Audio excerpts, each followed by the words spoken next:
rápidamente vemos la rama medial del plexo braquial. Entonces, ya en el video anterior vimos de forma súper extensa el plexo braquial. Ahorita rápidamente lo ponemos. No vamos a poner detalles tan específicos como es la diferencia entre nervio y las raíces, raíz anterior y raíz posterior, que finalmente es lo que forma el nervio. Ya eso lo vimos en el video anterior. Ahorita nada más vamos a poner, ya una vez que está formado el nervio, este nervio se divide en parte anterior y parte posterior. Y vamos a poner finalmente la rama medial. Entonces, lo pongo rápido para no confundir. Aquí hacemos este es un corte transversal de la médula espinal. Tenemos, esta es la raíz posterior, esta es la raíz anterior. Y se unen la raíz posterior y la raíz anterior formando el nervio. Este es el nervio, que tiene parte de la raíz anterior, o sea, información motora, e información sensitiva, que es de la raíz posterior. Y una vez el nervio formado, se divide en una parte posterior y una parte posterior y una parte anterior, pero es mixto. Esta parte tiene contribución de la raíz anterior y de la raíz posterior, y esta también, la parte posterior del nervio tiene contribución de la raíz posterior y de la raíz anterior. Lo que forma el plexo braquial son la parte anterior, o digamos el ramo anterior de los nervios, o sea, nervios que ya tienen contribución de la raíz anterior y de la raíz posterior, desde C5 hasta T1, que es lo que vimos en el video anterior, y en el video anterior pusimos esto, pero para cada uno de los nervios, desde C5 hasta T1. Ahorita no lo voy a poner, pero es importante hacer esta distinción. Entonces vamos a poner el plexo braquial. Estamos viendo al paciente así de frente y vamos a poner el plexo braquial. Entonces ponemos el ramo anterior de C5 hasta T1. Entonces C5, ramo anterior de C5, C6, C7, C8 y T1. Ahí está ramo. Y cada uno de estos se van a unir. Entonces C5, C6, C7, C8, T1. C6 se une con C5, se une con C6, formando el tronco superior. Aquí vienen los troncos, tronco superior. C7 se queda solo, formando el tronco medio. Y C8 y T1 se unen, formando el tronco inferior. Luego cada uno de estos va a tener una división anterior y una división posterior, una división anterior y una división posterior, división anterior y división posterior, anterior, posterior, anterior, posterior, anterior, posterior. Esas son divisiones. La división anterior de C5 se une con la división anterior de C6, formando la cuerda lateral. Aquí vienen las cuerdas, la cuerda lateral. Las posteriores se unen, la división posterior del tronco superior y la división posterior del tronco medial y la división posterior del tronco inferior se unen, formando la cuerda posterior.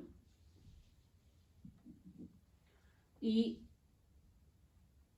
esta, la división anterior del tronco inferior, se queda solo, formando la cuerda medial. Esto es, así está el brazo. O sea, todo esto es región de la axila. Todo esto está pasando aquí, en la región de la axila. Entonces finalmente tenemos aquí tronco superior, división anterior, posterior, división anterior, posterior. Y aquí está la cuerda lateral. La cuerda lateral viene aquí, la cuerda posterior y la cuerda medial, o sea, porque tiene esta distribución, es lateral, posterior y medial. Aquí, todo eso está pasando aquí, en la zona de la axila, pero es con esta distribución lateral acá, o sea, arriba, pero pues lateral, o sea, esto es el borde lateral, esto es el borde medial. Aquí lateral y aquí medial. Entonces, ya finalmente tenemos las cuerdas y luego tenemos los nervios periféricos. Nervios periféricos. Entonces de la cuerda lateral sale el músculo cutáneo,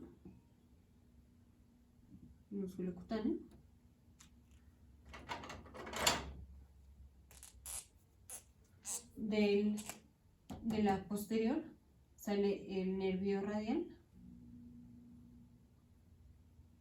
y el nervio axilar.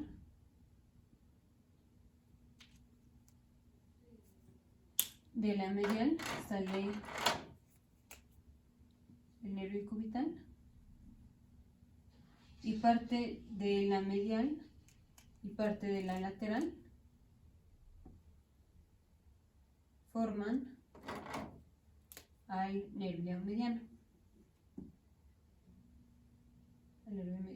Entonces todo esto está pasando aquí, todo. Ahora tenemos el músculo cutáneo. Este lo veo más específico en los siguientes videos, pero este nervio penetra al coracobraquial. Penetra el coracobraquial. Este nervio pasa entre el bíceps y el braquial, o sea, entre los músculos, el bíceps y el braquial, va a perforar al coracobraquial. Aquí ya que pasa por estos es después de que da ramas motoras, y ya una vez después de que penetra el coracobraquial da inervación a los 3 músculos flexores del brazo, que son los 3 músculos que forman el compartimento anterior del brazo, bueno, de aquí del brazo. Este nervio termina como el nervio lateral cutáneo del brazo, y penetra la fase profunda antes de terminar. Ahora vamos a enfocarnos en la rama medial. Entonces, en esta de aquí. De la rama medial sale el axilar y también tenemos, sale el nervio cutáneo medial del brazo, que también se llama nervio cutáneo braquial medial. Este nervio se continúa, o digamos se comunica con el nervio intertoracobraquial, que es rama de T2, rama de T2. Y esto le da inervación a la parte medial del brazo, o sea, la parte medial del brazo recibe inervación de una rama periférica de la cuerda medial del plexo braquial, que es el cutáneo medial del brazo, o también nervio cutáneo braquial medial, que se continúa o se comunica con el intertoracobraquial o intercostobraquial, que es rama de T2 y le da inervación a la parte medial del brazo. Otra rama va a ser el nervio cutáneo medial del antebrazo, que también se llama nervio cutáneo antebraquial medial, que le da inervación a la parte medial del antebrazo, o sea, desde el codo hasta la muñeca. También le da inervación aquí a la parte anterior. Y el cutáneo medial braquial el cutáneo medial del brazo también le da inervación al piso de la axila.